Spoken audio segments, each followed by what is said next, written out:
Hello guys, welcome back to my YouTube channel.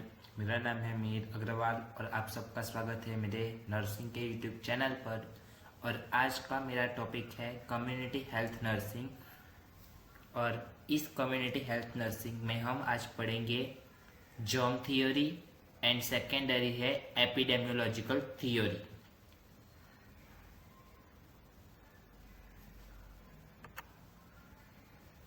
Okay, so germ theory में क्या होता है बेसिकली, तो in the second half of 19th century proposed by Robert Koch and Louis Pasteur, यानी जो 19th century की जो half time थे तब ये जर्म थियोरी थी, उसका मेन सिद्धांत जो रॉबर्ट कोच और लुइस पास्चर ने डिस्कवर किया था।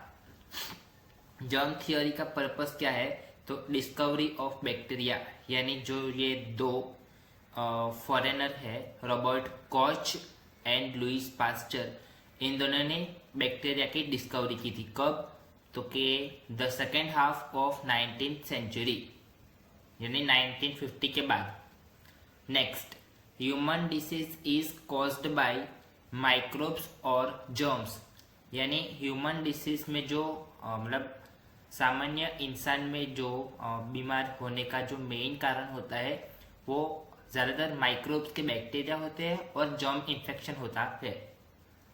Next, isolate the microbe from human, यानी माइक्रोब में जिस बैक्टीरिया जिस वायरस को हम आइसोलेट यानी डिफरेंट करते हैं वही ह्यूमन में बैक्टीरिया का कॉज बनता है। लेकिन जो अगर हम डिटेल में पढ़े तो जो ह्यूमन और बैक्टीरिया का रिलेशनशिप है उसमें हर बार बैक्टीरिया इंसान के शरीर को नुकसान नहीं पहुंचाता।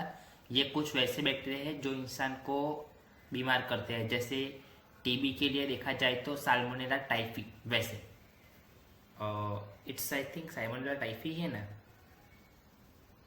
ये आंसर सही है नहीं, एक बार कमेंट में चेक करके मुझे बताना कि ये सही है या नहीं। Okay, next. और हाँ, जर्म थियोरी में एक मेन पॉइंट होता है कि अगर किसी इंसान की टर्मिनोलॉजी की बात करूँ तो अगर इंसान एक एजेंट है और डॉक्टर एक किसी तरह का वो है, अगर इंसान एक मशीन है और उसका रिपेयर करने का जो फॉर्मूला होता है, यानी डॉक्टर है वो हो जाते हैं एक मैकेनिकल, मशीन को रिपेयर करने वाला बंदा। तो इस तरह के फॉर्मेट में आप समझ सकते हैं और जर्म थ्योरी वैसे ही बेसिस पे काम करती है। Next, once you remove the microbes from this person be cured, यानी एक बार जब हम किसी इंसान में से बैक्टीरिया या माइक्रोब्स रिमूव कर देते हैं तो वो क्योर्ड हो जाता है। ओके, अब सेकेंडरी। ओके, सेकेंड है थियोरी एपिडेमियोलॉजिकल थियोरी। अब एपिडेमियोलॉजिकल जो थियोरी होती है वो बेसिकली किस सिद्धांत यानी पर्पस पे काम करती है, तो एपिडेमियोलॉजिकल ट्रायड। अब ट्रायड में क्या क्या आएगा, तो पहला आएगा होस्ट, ह्यूमन होस्ट, फिर आएगा एजेंट और एजेंट के बाद आएगा ह्यूमन एनवायरनमेंट। ओके, कौन कौन सा आएगा, तो पहला आएगा होस्ट, फिर एजेंट एंड एनवायरनमेंट।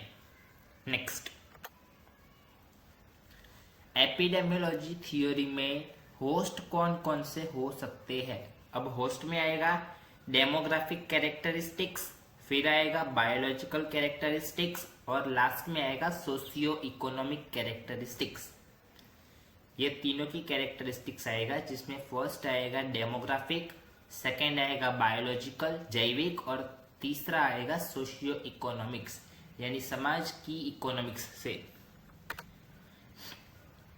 एजेंट कौन कौन से होते हैं, तो आएगा पहले आएगा बायोलॉजिकल एजेंट, फिर आएगा फिजिकल एजेंट, फिर केमिकल एजेंट, फिर मैकेनिकल एजेंट एंड लास्ट वाला आएगा सोशियो एजेंट।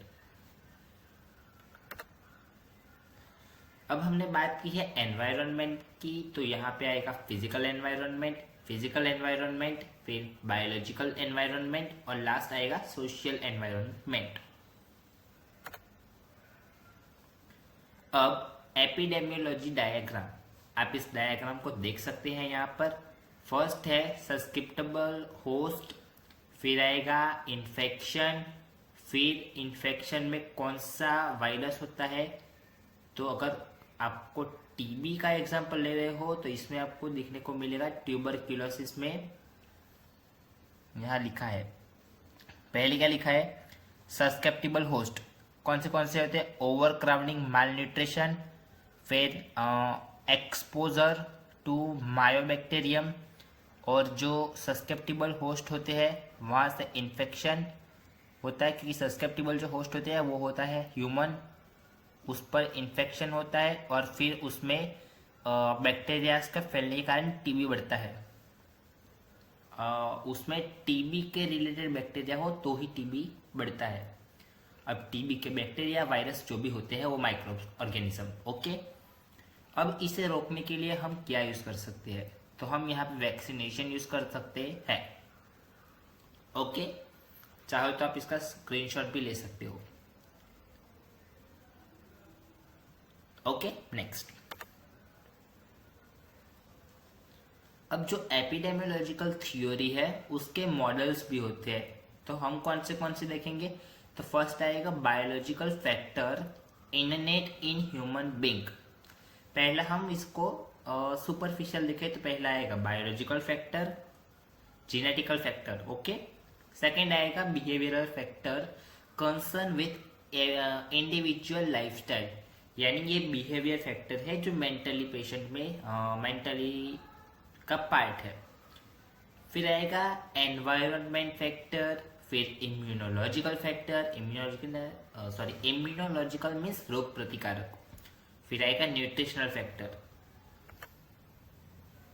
फिर जेनेटिक फैक्टर, यानी देखा जाए तो जो पीढ़ी दर पीढ़ी होता है वो। Socio economic factor, social factor है, इकोनॉमिक नहीं। और लास्ट में है अदर फैक्टर। अब क्योंकि यहाँ पे मैंने तो आपको सिर्फ पार्ट ही पढ़ाए है तो इसकी थ्योरी में पढ़ा था, तो इसमें ज्यादातर क्या होता है, तो द यूरोपियन नोटिस में that prevention of TB reduced even though there wasn't any. Okay, prevention methods or treatment for TB. So they started thinking there are other causes or factor behind the agent. So they among that the first theory was wrong. यानी जो TB के prevention की first theory जो थी वो wrong prove होने पर epidemiological theory बनाई गई है। ओके, जिसके हमने अभी टाइप्स पढ़े हैं, होस्ट के, फिर एजेंट और फिर एनवायरनमेंट स्टेजेस। ओके, अब जो मैंने आपको पिछली इमेज शेयर की थी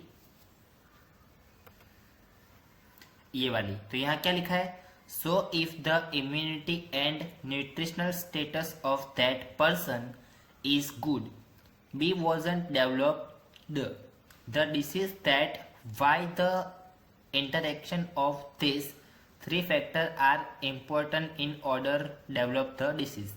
यानी इसका मतलब है अगर आपकी immunity, nutrition status as a healthy person अच्छा है, फिर भी डेवलपमेंट यानी विकास और रोग प्रतिकारक में आपका इंटरेक्शन होता है, तो ये 3 स्टेजेस के फैक्टर होते हैं और इनका फैक्टर का डेवलपमेंट ऐसा होता है। फर्स्ट होता है सस्केप्टेबल होस्ट, सेकंड होता है इन्फेक्शन और थर्ड होता है टीबी। इस ऑर्डर में पहले होस्ट यानी ह्यूमन बॉडी पर बैक्टीरिया धीरे से आते हैं, फिर बॉडी को टारगेट करते हैं, फिर उनमें बनते हैं बैक्टीरियल यानी माइक्रोबियल सेल्स जिनसे ह्यूमन बॉडी को इन्फेक्शन होता है और फिर धीरे धीरे उनकी मात्रा बढ़ने पर हमें वो डिसीज देखने को मिलता है। अब ये तो एपिडेमियोलॉजिकल थ्योरी के अनुसार हमने पढ़ाई की है। अब अगर हम इसको थोड़ा और डिटेल में पढ़े तो एन एडिशनल, यहाँ लिखा ही है, an additional to host agent and environment one more factor time factor is add. अब इसमें एक और फैक्टर ऐड होता है जो कि एनवायरनमेंट का था। अब क्योंकि मैंने इसके बारे में आपको 3 फैक्टर पढ़ा दिए हैं, इसलिए इसको मैं ज़्यादा डीपली नहीं पढ़ाऊंगा। लेकिन हाँ, इसके बाद भी कुछ थियोरीज है जिसमें हमें और पढ़ाई करनी है, और वो थियोरीज वेब की थियोरी है। वेब कौन सी? Web of consultation theory. और उसके बाद हम पढ़ेंगे व्हील थियोरी, जो कि हम अगले लेक्चर में पढ़ेंगे, क्योंकि अभी का टारगेट हमारा था एक एपिडेमियोलॉजी थियोरी पढ़ने का और एक जर्म थियोरी पढ़ने का। गाइस, आज का वीडियो सिर्फ यहाँ तक ही। Thanks for watching. अगर आपको कोई भी थियोरी में कोई पार्ट पसंद मतलब समझ नहीं आया तो आप मेरे को कमेंट सेक्शन में पूछ सकते हैं। For more upcoming nursing videos please subscribe my YouTube channel and like this video and comment your question. Okay, और ये मेरा फिक्स शेड्यूल है। ट्यूसडे आपको ओबीजी का लेक्चर मिलेगा, वो भी रात को 7 से 9 में। थर्सडे को आपको नर्सिंग रिसर्च का लेक्चर मिलेगा 7 से 9 के बीच। और सैटरडे को आपको कम्युनिटी हेल्थ नर्सिंग का लेक्चर मिलेगा एट 7 PM to 9 PM। तो ये शेड्यूल फिक्स है। और हाँ, थैंक्स फॉर वॉचिंग। मिलते हैं आपको नेक्स्ट वीडियो पे। तब तक लिए टाटा, good bye, take care. Okay.